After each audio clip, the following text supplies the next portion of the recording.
Oui, effectivement, monsieur le journaliste, comme vous les connaissez, je pense avec vous, on a toujours vraiment fait les activités ensemble. Vous aviez toujours l'habitude de venir couvrir nos activités du parti.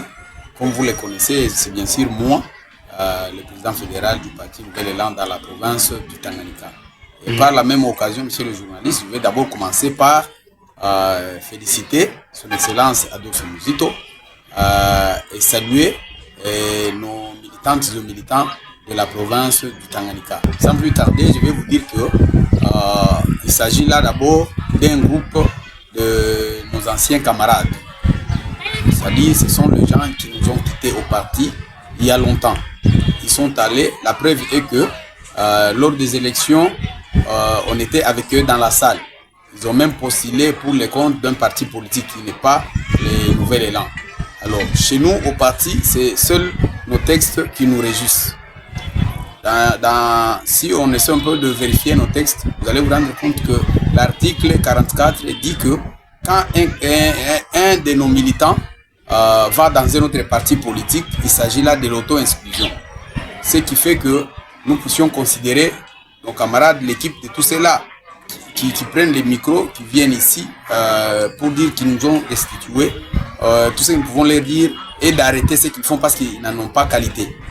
Et d'ailleurs, si on veut encore respecter nos textes, vous allez comprendre que ce n'est pas les contentieux, les soi-disant contentieux là, qui peut sanctionner ou suspendre un président fédéral au niveau de la province. Il pouvait faire à son niveau, tout ce qu'il pouvait faire à son niveau, c'était d'informer, de faire rapport à la hiérarchie.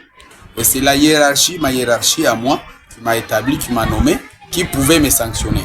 Alors ça prouve à suffisance qu'ils ne maîtrisent même pas ce qu'ils font. Ils ne maîtrisent pas ce qu'ils font.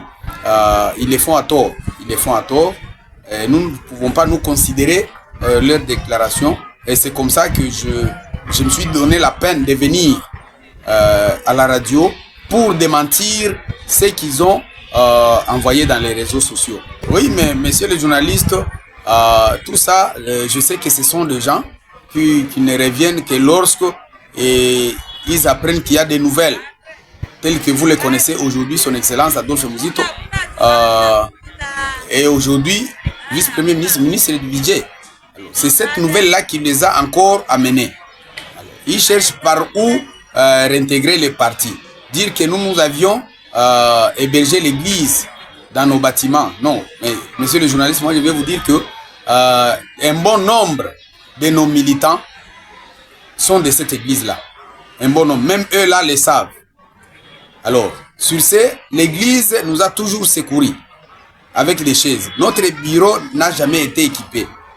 Nos autorités nous ont demandé de patienter. Et on était dans la phase où on pouvait d'abord construire les sièges partout dans toutes les provinces. Chose qui a été faite. Et c'est pour ça que nous saluons les efforts de notre autorité morale, son Excellence Adolphe Muzito, qui est le seul homme politique qui a réussi quand même à implanter son parti dans toutes les provinces ou sur toute l'étendue de la République. Chose que nous saluons nous tous. Alors, quand ils nous ont demandé d'attendre maintenant au moment opportun pour qu'ils puissent équiper les bureaux, nous, on pouvait continuer avec nos activités. C'est-à-dire, on fait des réunions, on est en train d'implanter les partis. Vous, plusieurs fois, vous nous aviez visité.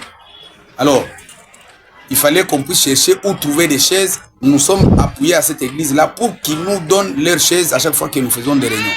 Quand il y avait inondation, c'est la situation que tout le monde connaît à Kalemi. L'église a été aussi victime de ces inondations-là.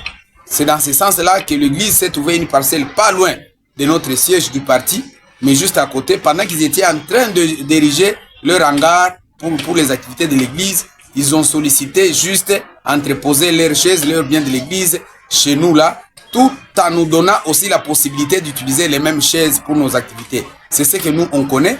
Et le reste, ce sont nos anciens camarades mal intentionnés. Le sujet burundais dont tu es question, c'est quelqu'un qu'on a envoyé à entretenir la salle. C'est quelqu'un qu'on a envoyé aller entretenir la salle. Il le fait souvent. Il entretient la salle et on lui donne quelque chose. Le séjour-là, il est allé. La preuve est que ils ont appelé l'OPJ pour appréhender les messieurs. L'OPJ, quand il est venu, il a constaté que la salle était vide. Il n'y avait ni matelas, il n'y avait quoi que ce soit.